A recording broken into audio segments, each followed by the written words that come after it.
Hi there. So don't worry, it's not the chair speaking, it's me. But well, I want to give you a bit of advance warning that my appearance has changed a little bit, and I want to break you in gently, and I want to give you a reason for that.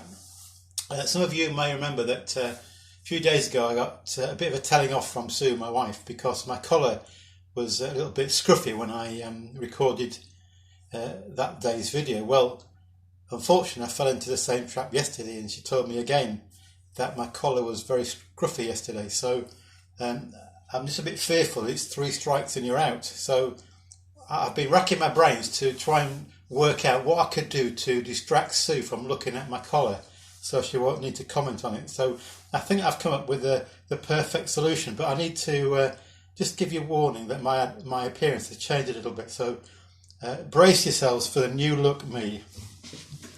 There you go. Hope you like that. It's something that, well, it may well suit for the future. Who knows? It may become the fashion for Methodist ministers. In fact, I promised a young man called Logan that my hair would turn pink. So there we go, Logan, just for you. So Sue will be looking at my hair now. She won't be looking at a collar or anything like that. Anyway, on to more serious matters. I want to talk to you this morning a little bit about family. I told you a few days ago a little bit about my family background. So I want to introduce you to my four sisters. And there's the picture. This was taken obviously before my little brother Phil was born, but I guess it would be around 1960. Now, to some of you watching this, that would seem 1960 a bit like ancient history. To me, it just feels like yesterday. Hard to believe it's 60 years ago. So there's little old me right in the centre. And let me tell you, let me introduce you to my sisters. This is Jean. Jean is the eldest. When our mum died a couple of years ago, we thought we ought to give Jean true reverence as the elder or the matriarch of the family. So we started to call her Lady Grantham, but she didn't really like that. So we soon had to stop that. This is Mary. Down here, number 2 in the family. She's a lovely lady, likes to get out and do walking and stuff like that. Christine here. Now, if you ask them to look back to their childhood, are my 4 sisters, and I asked them which is the bossiest, Christine would be voted number 1 as the bossiest. But of course, if you ask her husband Paul today, he would say no, she's not bossy at all. And then Jenny, the youngest.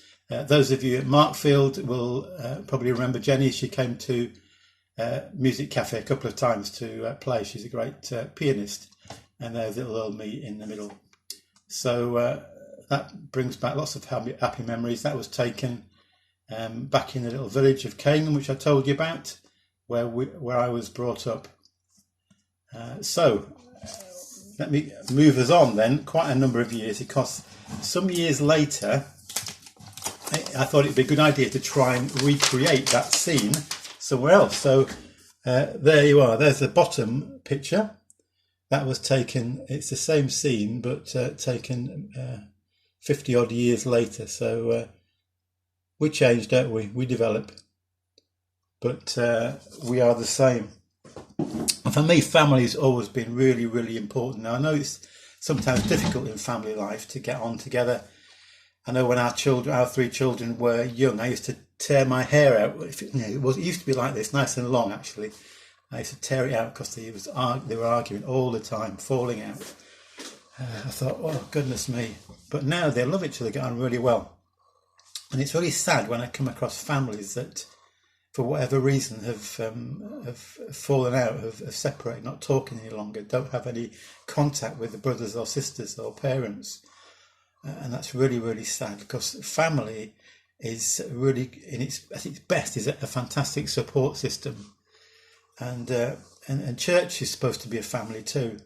Yeah, we are human beings. We see things different way. We fall out, but forgiveness should characterise who we are as followers of Jesus. So I really want to encourage you to treasure members of your family, your human family, your church family.